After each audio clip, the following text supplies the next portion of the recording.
The kids are so excited, and that's the thing, is that they're going to remember that. They're not going to just remember the dogs, and they're not going to remember the DJ.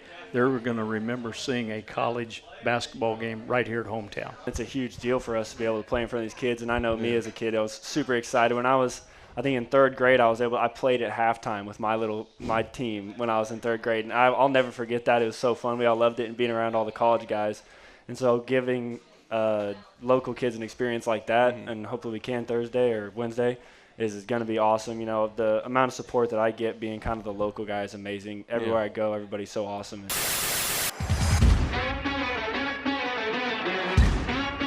You're listening to the Griffon Sports Insider Podcast, live from Hi-Ho Bar and Grill in St. Joseph, Missouri. It's our live weekly chat with Missouri Western coaches and athletes. Here's your host for the Griffon Sports Insider Podcast, Tommy Rezach. Well, good afternoon, everybody, and welcome into Hi-Ho Bar and Grill for the Griffon Sports Insider Podcast, our final one of the 2024 calendar year. I'm Tommy Rezach, joined by a couple of guests as, it's a little quiet around Missouri Western's campus now. We've gotten through finals week, but we haven't quite gotten through our athletics calendar yet for this month and this year, as Missouri Western men's basketball will be home for a couple of games this week, starting this Wednesday against Kansas Christian, but kind of more importantly, I don't know if more importantly, but an exciting thing that's going on Wednesday is the inaugural Education Day, a field trip with the Griffs that's going on at the Missouri Western Fieldhouse, where we're talking a couple thousand local elementary, middle school kids from all across the St. Joseph area will be in to take in this game. Here to talk about it with us first, from the St. Joseph School District, the business partner coordinator, Mike Buckler, a former Griffon himself and a Missouri Western instructor of health, sport, and exercise science, and you know this guy, the associate AD of external relations at Missouri Western, Ryan Menley. Gentlemen, thanks for coming up. What an exciting event, Ryan. I guess I'll start with you. You've said that this was something you kind of envisioned as soon as you got back, and here we are, your first full school year back, and we're making this happen for Griffon basketball. I think Mike Buckler and I talked about that on the first day back. I think I caught you at the Civic Arena for the Elite Eight. I said, we want to do an education day, and we're like, let's make it happen. Right. So, no, this is something that a lot of schools do across the country, and if you kind of go back and look at how they do it, it's maybe 300 kids here. Yeah. And so when we talk to Buckler, it's like, well, we've got more in the school district than we can hold. How can we figure out how to make this happen, make this a reality, and make it make sense? And super excited about it. I think the feedback on that, the kids have been excited, and the schools that we've talked to have been excited about participating. And this is the longest last-minute organization of something that's been in the works since March ever. Yeah. Mike, I guess I know obviously your ties to Missouri Western go back a long time. Just when this idea kind of came about, what was the challenge, or what all had to go into kind of the execution of this and coordinating? I mean, we're talking 17 schools from the area that are a part of this. I mean, just how big of a process was this getting it all done? Honestly, it wasn't as hard as people would think. No. We had this year, for the school district, we have attendance is our biggest thing. Mm-hmm. So I talked with Dr. Edgar, and he decided that, hey, let's use this as an attendance incentive. So we decided that at our 13 elementary schools, the two classes that had the highest percentage of attendance the first semester, they would be the ones that automatically go out. And you know what? It was really cool because of all of those elementary schools, the third graders by far stood out. We have almost 500 third graders that's coming out, and the fourth graders are next, and there's 300 of the fourth graders. We even have, I think, Ryan, I looked a while ago, I think we have 54 kindergartners that were in the top two. So we have those kids, and we're going to be able to provide transportation for them to come out, and it's just going to be such a cool day. I think the other thing that's really cool is that our men's basketball team adopted Hyde's third grade class. Oh, yeah. And their third grade class had the highest percentage of attendance. So Will and his players went out to some of the schools and passed out some T-shirts, and I mean, they were just ecstatic.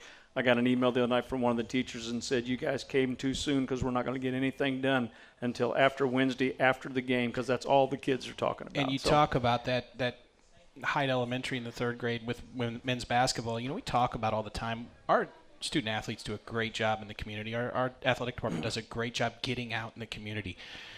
How often does that make an impact? You hope it does, but right? Well, now you're seeing it. There's a tangible data for that to say, okay, they're out there, and then this is the class that has the highest attendance that now gets rewarded. And when we can get out of the community, well, now we're bringing the community into us. And I think that's really the perfect marriage of this event. And I know you guys secured the sponsorship at Lear Construction. They're going to be helping to bus kids to and from the game, which is 11 a.m. this coming Wednesday, by the way, against Kansas Christian. Over 1,800 students from 17 area middle and elementary schools. And as Mike was talking about, to be clear, the incentive here, the top 2 grades from each of the district's 13 elementary schools with the highest attendance earned the opportunity to go on this field trip. I mean, you're talking Mid-Buchanan, St. Joseph Christian, Cathedral, St. Francis Xavier, also going to be in attendance on top of those from the St. Joe School District. And Ryan, I was looking at all the bells and whistles that are going to be at this thing. We're in-game DJ, a bunch of kids games and contests. The Kansas City Disc Dogs, which if you haven't seen that, a group of dogs that literally go catch frisbees and do all sorts of tricks at halftime. So going to be a great experience for the fans that are there. I think we're going to have a kid national anthem singer. We're going to have a kid do the starting lineup. So Curtis Zond will get at least a little bit of time off there. So it is really, and then DJ Swig, former Missouri Western football player, Isaiah Colbert. We talked. I said, you have a kids playlist. We need a kids. He's like, I got you. I got you. So this is kid centric, kid centered, and our gold coders, our season ticket holders, are nice enough to kind of give up their seats for this game and move up to the balcony so we can pack Looney. And you said 1,800. That's what the press release said last week. Well, after we sent out the press release, Mid-Buchanan calls. And I thought they were going to have maybe 30 to 40, and they go, "We're bringing 250." And I was like, "Okay, wonderful. Let's get it done. Let's get it done." So we are over 2,000 now. Fantastic. The more, the merrier. Yes, absolutely. And you know what? The kids are so excited, and that's the thing, is that they're going to remember that. They're not going to just remember the dogs, and they're not going to remember the DJ.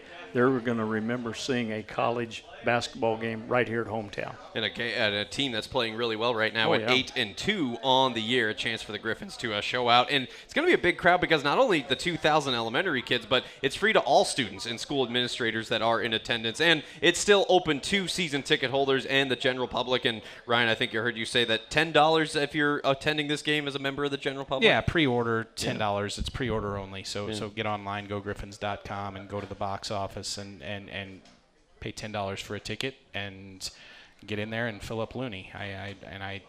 We talk about this for this year. The schools that aren't coming, that have committed for next year, this could be something that could be really special. Yeah. And the last thing, you guys touched on it already, but the conversations you've had with teachers, administrators, kids in the community, that it's all been positive, right? I mean, how can they not be excited about it? And just another way to, as you said, encourage attendance and get those kind of boost that excitement about going to school in the St. Joe School District. Absolutely. And the thing that was really cool is we never even told them about any of this until after they got back from Thanksgiving. So I think those third graders, it's been something that in the back of their mind, hey, maybe we get to do something with these basketball players sometime. Our athletic department goes out and greets kids at school each day. They go out and have different times where they do some assemblies and things like that. So we are a very, very open and receptive and love Missouri Western. And make no mistake about it, too, when you pack 2,000 elementary school kids in that arena, that will be a different energy. Just it's different because a lot of those kids are going to be seeing college basketball for the first time in person. So it is going to be loud constantly. They're probably going to be screaming during Ethan Kilgore's free throw, which that's okay. Danny Maggart with St. Joe Christian, longtime girls basketball coach there and athletic director and principal. Of course, we're playing Kansas Christian. He goes, so you're telling me the Christian school has to root against the Christian school? I said, yes, absolutely, they do. So there will be a unique energy there that hopefully our athletes, our basketball players, get a lot out of that as well. Excellent. Yeah, that's, again, this Wednesday at 11 a.m. It's not just St. Joseph either. It's schools from our surrounding communities throughout Buchanan County as well. So big shout out to Lear Construction. Shout out to Lear Construction. So they're bussing all these kids, right? Yeah. No. They are making it possible for this game to happen because there are a lot of logistical challenges to make this happen. When you talk about 27 buses, they're not necessarily busing the students in. When you talk about 27 buses and trying to make that happen in the middle of the day,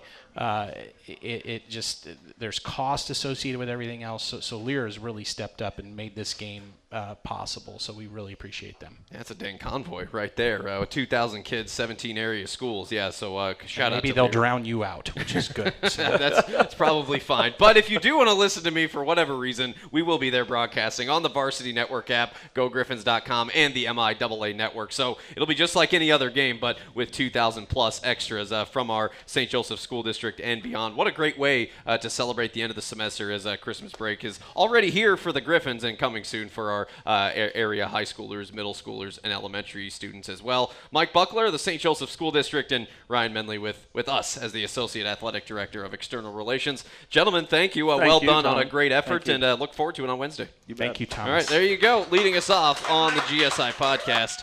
Thank you to Mike and Ryan. Let's take a break, and let's actually talk about the game, some X's and O's. The aforementioned Ethan KIlgore is here, the Gower, Missouri native. He is here along with head coach Will Martin. So we'll talk about the game Wednesday. And, we play Truman State on Saturday the 21st at 3:30 before we officially adjourn for the Christmas break. So we'll talk about that next on the GSI podcast from Hi-Ho Bar and Grill. We'll be back in just a couple minutes. This is Will Martin, Ethan KIlgore, Missouri Western men's basketball, joining us now on the Griffon Sports Insider podcast. Gentlemen, welcome to you both as the Griffins get ready for a couple of games this week, a couple non-conference tests at home before adjourning for Christmas break. And again, Ethan KIlgore, the senior at Gower, joining us.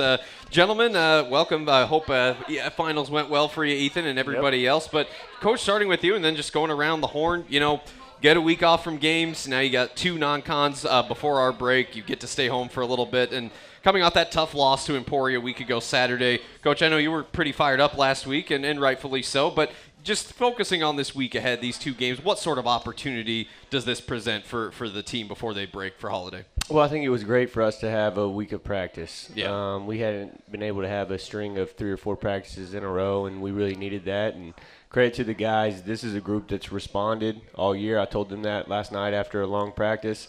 We got to get to a point where they're not waiting for a loss or a coach to have a thumb on them to respond, but they have responded to everything this year. And so we lose to Emporia, and their response was a great week of practice, tough week of practice. We got the tape back out. We got the pads back out. That can be grueling, especially in exam week, and we're cognizant of that. But just like I said to you last week, we weren't going to make any soft excuses to not get the most out of every single day. And so it's been a tough week, I'm sure, for those guys. They knew that they couldn't complain to me about being sore, so I'm sure they were sore, but no one said anything. And I think that hopefully you see the result of that this week. But we've talked a lot about not even using the word result. I mean, we're all about our process, and we got 2 games this week. Wednesday's going to be fantastic. Mike, Menley, our entire administration, all the schools around here have done a phenomenal job setting that up. I think that it's going to be nice to have that type of energy in the gym. I think some of our traditional fans could probably take some notes on like the noise making. Yes, I think you said it in your broadcast. I've said it, yeah. Like we're a very polite and classy fan base, but like, man, when we're in a tight game late, it's like I'm up there doing this. Yeah. It's like we gotta. Yeah, I mean, other arenas we go into, it gets pretty rowdy. So that'll be fun. And I don't like looking ahead to the game after that, but. I know Truman well. They're in the GLVC. They've played a lot of MIAA teams this year. When I've scouted MIAA teams, I've been forced to watch Truman, and they have a very high-octane offense. I mean, they've won some big games, and when you look at their record, it's a little perplexing before you kind of get into the weeds of who they are, because they'll beat a really good team by 20, and then they'll have a close game, and then they'll lose to a team that they probably shouldn't lose to, and it's because their offense is just really good. And so if you do a good job and you lock in and you can guard their actions and you can maximize your matchup, you got a good chance. But I think that'll be a fantastic test for us, because our defense hasn't been very great. And so that's what we've been working on the last week, and it'll be a great test to see where we're at before the break. And Ethan, you've obviously been a part of some of those more grueling practices coming off of losses or whatever else. But, hearing Coach talk about that and being on the receiving end of that, how have the guys kind of responded? I know, you guys are just as frustrated with a last-second loss. We had a few of those last season. But how would you say the response has been in the locker room and in the practice room these last few days? I mean, I think the response from the guys has been awesome. Obviously, you don't want to lose, but we took that loss straight to the chin from Emporia State, and then we had a whole week to just get after it. And it's funny because the whole theme for this week was, toughness and grit and getting after each other, getting the pads out like Coach said. Yeah. And it's funny because with graduation we were in the back gym, which just kind of like echoes the whole mentality we had all week of, it doesn't matter the circumstances, where you're at, we're going to get after it. And kind of getting back to our roots in the back gym was kind of fun. And I'm glad Coach didn't, catch on all of us being sore. We hit that pretty well, I guess. But, we had a great week lifting and getting after it. We got 2 great games this week.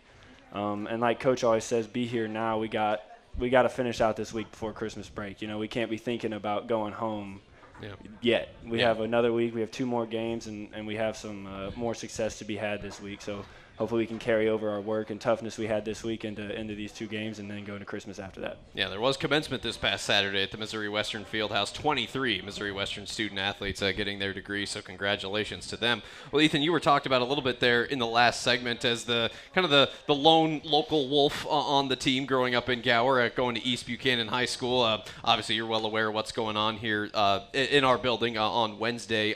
You growing up just down the road, no doubt, we've got, a pro sports town down the road and, big colleges around, but just in the immediate local area, it's like everything from the St. Joseph Mustangs to high-level college basketball. I mean, you know what it's like to be in those kids' seats, at that age watching this type of stuff.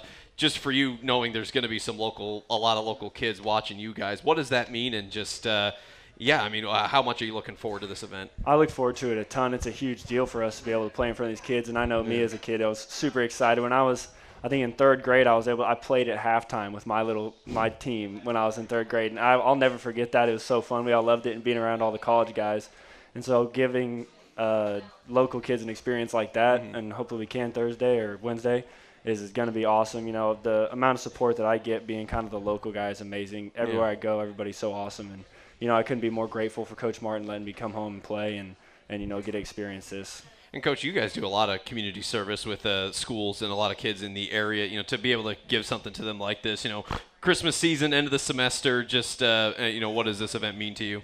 Yeah, I'm super excited. I mean, you look what Ryan Menley did at UT Martin. If you watch his content and his stuff, I mean, just does an unbelievable job. And then the community and our administration just really rallied behind his idea to make that happen this year. And, I'm really excited that the kids will get to see us in our environment because typically we're going out and, we're doing field days with the kids or we're reading books in the classroom. And, this is an opportunity for them to get out and see our guys in their arena and proverbially watch our guys play a little bit, and so it's going to be a great event. We're super excited about it. I'm excited about the energy in the gym, and I'm excited for our guys to understand what it really means to give back, to really show the community and these kids what it means to be a team, not to be corny and cheesy, but we talked all week, I told the guys we had a great crowd against Emporia, and the deal is you would like to have a full crowd no matter what, but people are gonna sacrifice their time and their money to see a good product, and I was really pissed off that we didn't give a great product against Emporia. But what I told the guys after that is when people pay their money and their time to come see you, they're not looking for someone to go score 30 points or be flashy. They're looking for you to represent this community, which is tough-nosed, blue-collar, gritty, tough, together. And so we have an opportunity to show these kids, what it means to be a part of a team, what it means to be a part of a community, playing together, playing tough, diving on the floor, making sacrifices. And so that's what I'm excited for our guys for is to get back and showing this community and these kids who we are and that we represent this community. And for these kids, we can be a shining light on the hill on what it means to be tough and together. Yeah, and real quick before we dive into these opponents, Ethan, Coach talked a lot last week about embracing that mentality of being the toughest team for the full 40 minutes, being the first team to a rebound and just, being that a step ahead of teams in terms of physicality and toughness. How have you seen this group kind of grasp that and embrace that as an identity? Yeah, we've really responded this week, like I said, with the week of practice, and we got to get to the point where it doesn't take us to take a loss to respond to that. We got a very mature group, a lot of seniors, and so we got to get to where that is just who we are, and we don't have to lose, and we don't have to put on a bad product, like Coach said, to shock us into being like, all right, we got to be tough. That just has to be who we are. We can't get in later into the season. You can't drop a game like that when it gets down to, into the conference play when you're competing for titles or good positions. And I think the guys have done a really good job of that. And, I mean, yesterday we had a practice and we had great energy. We played. We got up and down in the back gym. Everybody's getting after it. I think the guys have responded really well. I'm really proud of everybody and what we've been able to do this week. So hopefully we can just keep translating that and get to the point where that's just us. We don't want to take losses to Emporia like that, and especially when we lose our toughness and play the way we did. We want to just do that all the time. Well, a chance to put that on display this week, starting on Wednesday against Kansas Christian College, Education Day, as we know, 11 a.m., so definitely earlier start than what we're accustomed to. Looking at KCC, now they're a pretty small school out of Overland Park, Kansas, an enrollment of a few hundred. They play in the National Christian College Athletic Association, and you might remember our women's basketball team played them and scored a lot of points against them last December, so the Griffins looking to do something similar, pick up a little win here. And now KCC, they've been battle-tested. They've played games against Henderson State and Newman. They actually exhibitioned against Missouri Kansas City, UMKC, back in November, and they're putting up some points. 4 players averaging north of 10 points per contest right now. And Coach, I know it's a out-of-league game, right? It's a NCAA versus a smaller school. But that being said, what do you hope to get out of this thing on Wednesday? If you watch their film, they can really score the ball, yeah, which we need. We need to go up against a team that can really score it. And they have multiple guys that can go off for 20 any given night. And so it's going to be a great test for us, especially, again, like Ethan said, with the practice that we had. And so if we're not ready to go, anybody can pop us on the chin, and we got to understand that and know that. But it's going to be a great opportunity for us to kind of – we haven't changed really any of our coverages. I'm ADHD, so have I? Sometimes not really. No. So sometimes I say that, and you're like, Coach, you put in 8 new sets and 4 new coverages, and I don't even we're not really changing anything, but we really wanted to get back to the discipline of the coverages that we do have.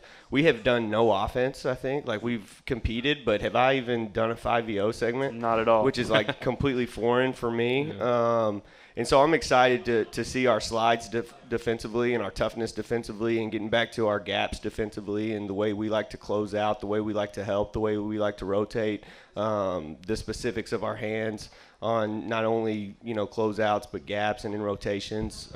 Excited to see our talk, excited to see taking ownership in our one-on-one matchups because that's a big part of the game now. We're a big team defense-oriented type squad, but at the end of the day, the game is evolving, and if you can't guard your man mano-a-mano, you're not going to be very good as a team. And so, we've worked on that a lot this week. And so I think that it's a great test because Kansas Christian has, like I said, a few guys that can really score it. Mm-hmm. And they have a coach who's a veteran, and he's going to have them ready to go. And so I'm really anxious to see the product of our process this week. That's what I'm excited about. Yeah, it'll be the first game in about a week and a half since this past Saturday. A week ago Saturday was the last game. And then, Ethan, you got Truman State on this Saturday, the 21st, 3:30. A Bulldogs team that's 5-4, and they own wins against Emporia State, Northeastern State, beat Augustana on the road, picked up a win at Drury last Saturday. Now they'll play Grandview and NAIA school tomorrow, and then they'll play us on Saturday. And I know we went up there last year, scrimmaged against them. I don't know entirely how much you played there, but in watching him and kind of scouting them, what stands out about Truman? Truman State, like Coach said, is very potent offense. I remember last year we went up and scrimmaged them. Felt like they didn't miss any threes, and they moved the ball like crazy. So it'll be a really good test for defense and what we've been working on this week. I think we ended up losing that scrimmage last year, I think, and I know we all kind of have a sour taste in our mouth from that because that was our first kind of showing last year as a team. So, I mean, that's definitely in the back of our mind. But they're a great team. All GLVC teams are really good teams, and they hold up very well against MIAA schools. So we definitely have our hands full Saturday, but we've got to get it done Wednesday first. Is it weird getting ready for an 11 a.m. game? I mean, I know as a high school athlete you're playing at all hours when you schedule games, but is that any different at all, just getting up first thing and just getting ready for a game? Yeah, it'll be a little different, but I think we'll be fine with it, especially since we're at home. We're all right there. I mean, if it was different, it'd be different if we were on the road, but we just got to stick to our process and do the same thing we do for any other game. Just because it's a little earlier, we'll just wake up a little earlier. Ethan's like a 50-year-old man. He gets up at 4 o'clock. He has his routine. I don't know about that. 11 o'clock, in the morning's kind of late to him. It's our other guys that probably sleep until 10. We're going to have to get them up early on Wednesday. Yeah, I won't have a problem getting up. I'll be all right. Well, there'll be 2,000-plus elementary kids who will have gotten up and started their day with us on Wednesday at 11 o'clock for Education Day against Kansas Christian, and then Saturday, another non-conference game before we go on our Christmas break, the 21st against Truman State at 3:30, and then we come back home on January the 2nd to resume conference play against Nebraska Kearney. So we're in the midst of a nice little homestand right now. We'll have Kearney Hayes that first couple of MIAA games at home, January 2nd and 4th. So no doubt looking forward to that. But first things first, Griffin's looking to pick up a couple more wins and go into break with some momentum. Wednesday at 11, Saturday at 3:30. Be there. Be loud. What'd you say for Blackout last Saturday? You said make loud noises, wear black and gold, and anything else? I think that was it. Like just make loud noises. You said it in your broadcast. I try to turn you off when I'm scouting, but sometimes I'll turn you on. And I mean it was a conscientious comment. It wasn't condescending in any way.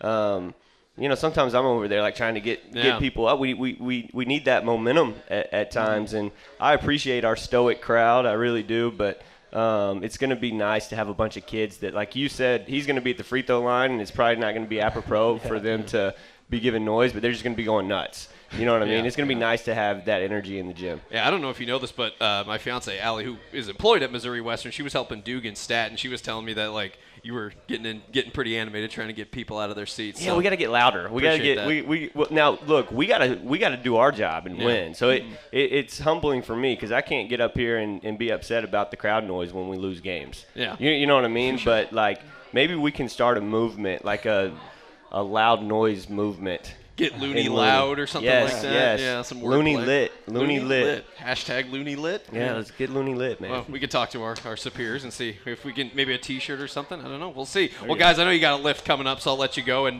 we'll see you down there this week. Good luck. Thanks, Tom. All right, thank you. Ethan KIlgore and Will Martin joining us here on this portion of the GSI podcast. Going to grab a quick commercial break, and we'll wrap things up right after this from Hi-Ho Bar and Grill. Continuing from Hi-Ho Bar and Grill, it's the Griffon Sports Insider Podcast. This will be our final segment of the show today. Just wanted to bring a few things to your attention before we wrap up. This is our final show of the 2024 calendar year. Want to say a big thanks, as always, to our hosts, our patrons of this program for many years, Hi-Ho Bar and Grill. Shout out to Mark and all of his hardworking staff, all of the folks that consistently join us here every Monday at noon. We appreciate it. Women's basketball unable to join us today. Coach Ashton Feldhaus and the team hit the road early this morning. They're headed to Lebanon, Illinois, McKendree University. They're the Bearcats. They'll face McKendree tomorrow night, 5:30 p.m. The Griffon Sports Network will not be there, but the Great Lakes Valley Conference Sports Network, the GLVC Sports Network, they'll provide a broadcast of that game. So we'll have a link to that on our website, gogriffons.com, should you choose to watch it. Should be a good game. Missouri Western 6-3, winners of 4 straight, taking on a McKendree team that's 7-0. So that's tomorrow night at 5:30. That'll end it. That'll be Missouri Western women's basketball's last game until that home doubleheader against Kearney on Thursday, January the 2nd. So the next program, the next podcast will come your way Monday, January the 6th at noon. Off next week for Christmas, off the following week for New Year's, and then January 2nd, like I said, we're back home and up and at 'em the day after New Year's with a game against Nebraska Kearney on Thursday, January 2nd, 5:30, 7:30, and then Saturday, January the 4th, home to Fort Hays State, 1:30 and 3:30 p.m. Tip times in that one. And again, want to say a congratulations to the 23 Missouri Western student athletes who got their diplomas for the fall semester. That commencement happened this past Saturday at the Missouri Western Fieldhouse. Last year's, remember, the 3.32 cumulative GPA was the highest in Missouri Western history, so the Griffons continuing to do big things on the playing field and off of it. We talked ad nauseum the last half hour about the 2 games going on this week. Just a reminder, tell your friends if you know students or someone who works in education who wants to go to a game for free, they can this Wednesday at 11 a.m. for Education Day. Men's basketball taking on Kansas Christian, but of course over 2,000 elementary, middle school kids from the St. Joe School District and beyond going to be there, making noise, creating a great atmosphere for our student athletes. And again, thanks to Mike Buckler of the St. Joe School District, Ryan Menley in our athletic department administration for putting that together and giving us some time today to talk about that. Well, I think that is about it for today. I want to thank Ethan KIlgore, Will Martin for giving us some time as they get ready for a busy week, taking on Kansas Christian Wednesday at 11, Truman State Saturday at 3:30. Those games will be broadcast on the Griffon Sports Network like normal, the Varsity Network app, GoGriffons.com, and the MIAA Network. So a couple of fun opportunities, to get some wins before we adjourn for the holiday. So we'll be back here in about 3 weeks from now. Monday, January the 6th at noon is our next broadcast for the Griffon Sports Insider Podcast. Again, thanks to all of our sponsors. Thanks to Hi-Ho Bar and Grill, all of our coaches, athletes, and administrators who have been guests on this program with me throughout the year. Looking forward to more good shows in 2025. I'm Tommy Rezach signing off from Hi-Ho Bar and Grill. If I don't see you, if you don't hear from me, have a Merry Christmas and a Happy New Year, and we'll talk to you in 2025 from right here at Hi-Ho. Take care, everybody. So long.